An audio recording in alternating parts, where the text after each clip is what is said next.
And I walked into the house and said, oh, I just got fired. And my wife looked at me and started crying. And I said, that's okay, we're going to start a company.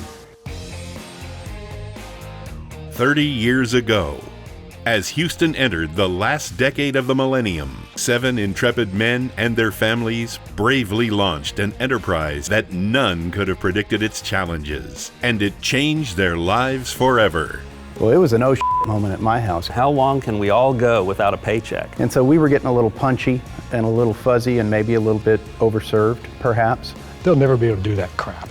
Is he still alive? Does anybody know? You know, oh, you're a weirdo. And somebody, might have been me, took a deer head and peered it around the corner into his office. Did you cry? Did you cry, Arch? Hiring process was, I guess it was pretty loose. The original plan was just survive. I was the bail bondsman for your people. I thought I was going to lose, John. It was in July. It was hot. We were in the woods. I would definitely do it again. Certainly been the high point of my professional life. It was like riding a horse, man, riding a wild horse. Thanks, that was a lot of fun. Hear their stories as the founders answer questions and reminisce on early challenges and key decisions. All the turning points and pivots that built Costello Inc. into one of Houston's most admired companies and best places to work. Okay, what was your initial business plan? And did you envision a full service firm or just focus on certain disciplines? Jokingly, the original plan was just survive. Hopefully we can make this thing work. And like Steve said earlier, if we didn't make it, we could all go find jobs elsewhere. When Steve approached me in the elevator on our way to a meeting one day and said, meet us for a beer out at some bar out there on Derry Ashford. And I'm like, are you leaving? He goes, you shut up and just meet us at the bar. What he told me was, when we do this, we're gonna have the people that can provide the services that we need, which was drainage, the land development, and surveying, which were the 3 primary things that we did at VMK that our clients needed and wanted.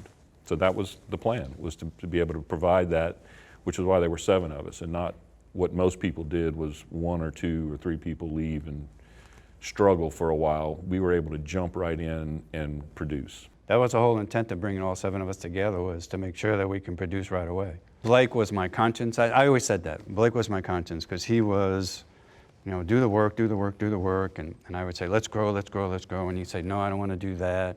And so we'd have to negotiate, and his feeling was the perfect size was 20. My feeling was bigger than that.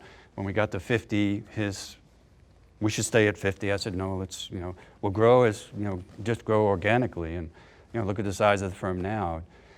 People ask me all the time, well, is the firm still there? I said, yeah, it's still there. And I tell them, I said, the firm's twice the size of what it was when I left. I said, that's a good indication of the legacy of the 7 of us, that the second generation is actually moving the firm even better. So you find that most firms don't have that ability because the original owners just don't invest in their people. I went to Blake one day and said, we need to do transportation work.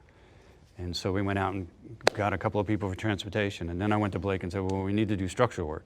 And we went out and got structural people. So it just kind of morphed into what we thought we needed. And most of the time, what I was looking at was, our core business has always been land development. But there are certain things that your projects needed, which was transportation, structural, dealing with other agencies, and that's how we got into the other disciplines, really. But the core was 25% was surveying, and the rest of it was all land development work. I don't think we really had a formal plan, other than making sure we all got a check. Yeah. Who did plants? I agree with that. I remember. First plants I did. Oh, sorry. And then we hired Potts. Well, from the very get-go, all of us drafted.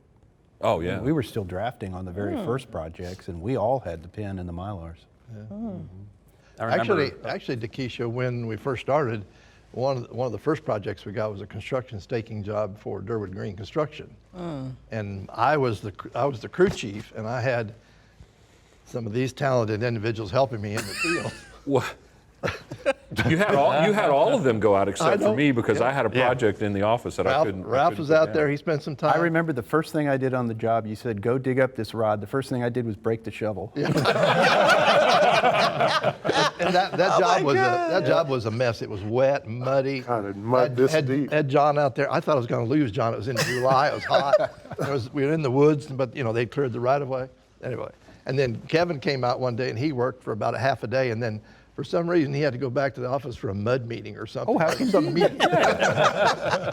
You did better than I did. I went out there for an hour, and he commented to me, Steve, you don't come out here in dress shoes and dress pants in the mud.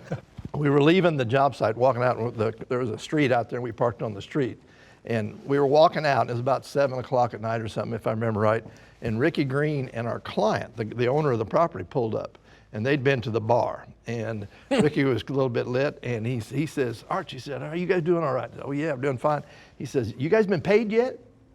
And he handed me that $1 that was on our wall for years. That was our still first there. dollar. It's still there. Is it really? It's still there Yeah. somewhere. Oh, really? Still there. Oh, wow.